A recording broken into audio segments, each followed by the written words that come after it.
Now, once we shift to phonology, keep in mind one main point is that you are shifting from all what has relation with sounds as concrete entities, it means as material aspects, to what is abstract, what can be only at the level of the mind.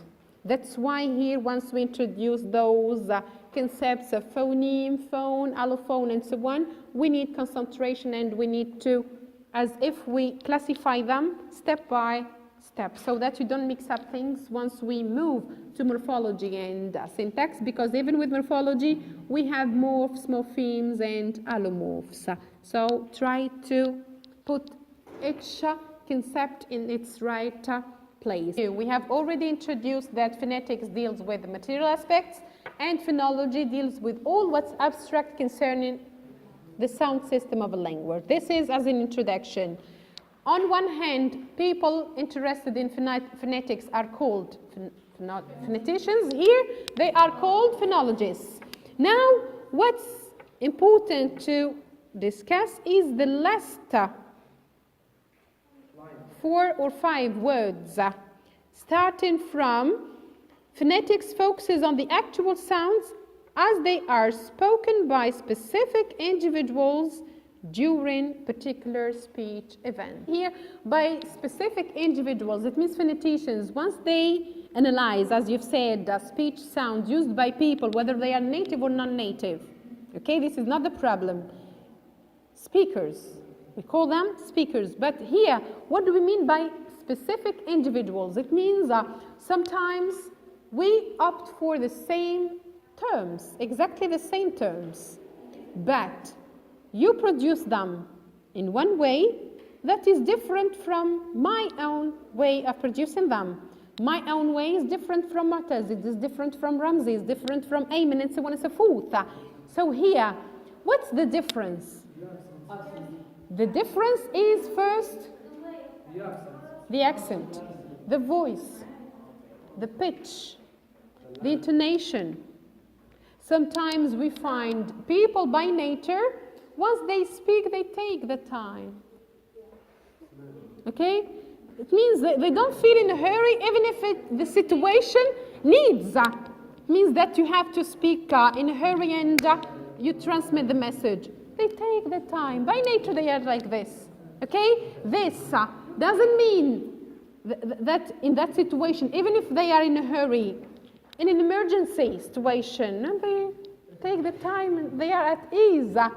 Once phoneticians analyze this, through those differences, because they are different individuals, they will detect who is who. And here we may go back to language use.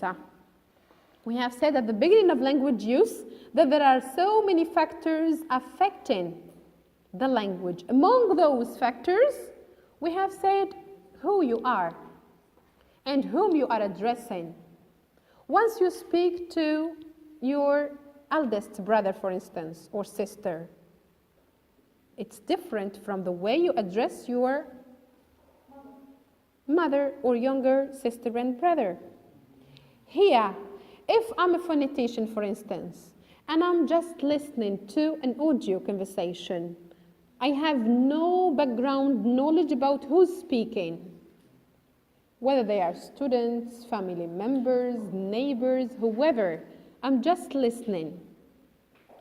At the end of my analysis, I can reach the result to decide who were speaking.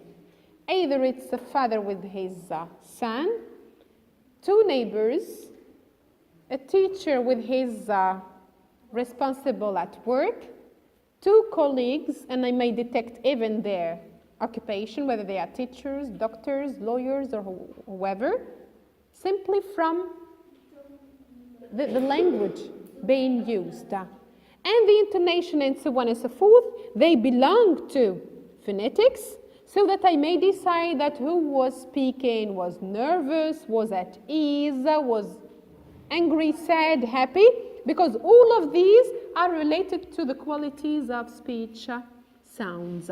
So simply we go to a conclusion, to this idea that we as different individuals, we speak differently.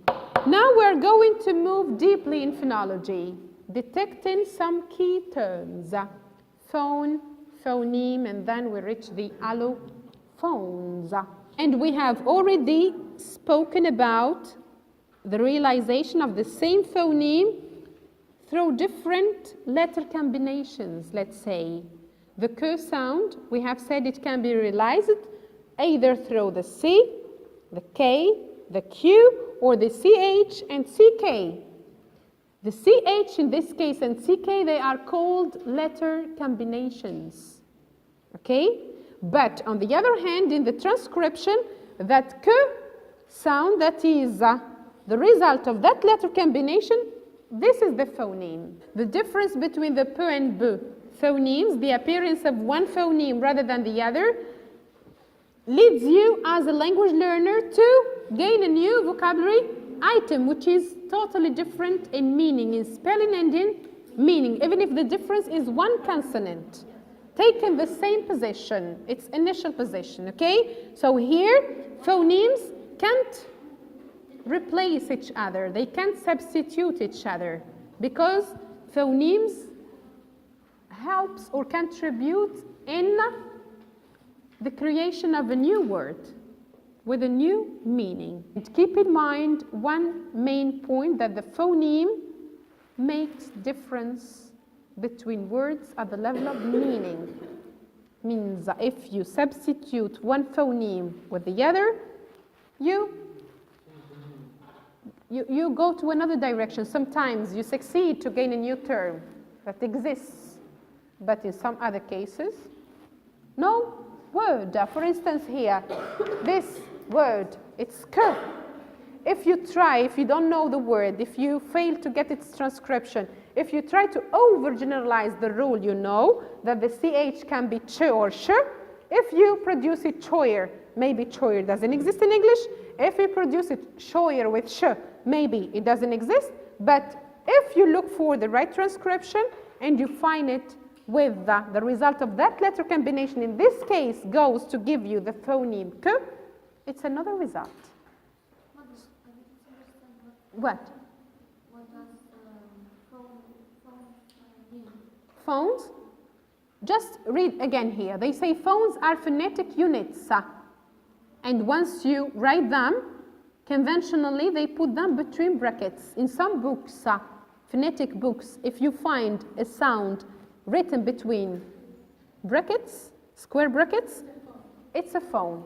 It is not classified as a phoneme. The phoneme appears between slashes, and the slashes we are used to opt for them once we transcribe words. Okay? Whenever you find the sound between square brackets, they opt for it as a phone, not as a phoneme. And I was explaining right now that the phoneme leads you to have a difference in meaning between words.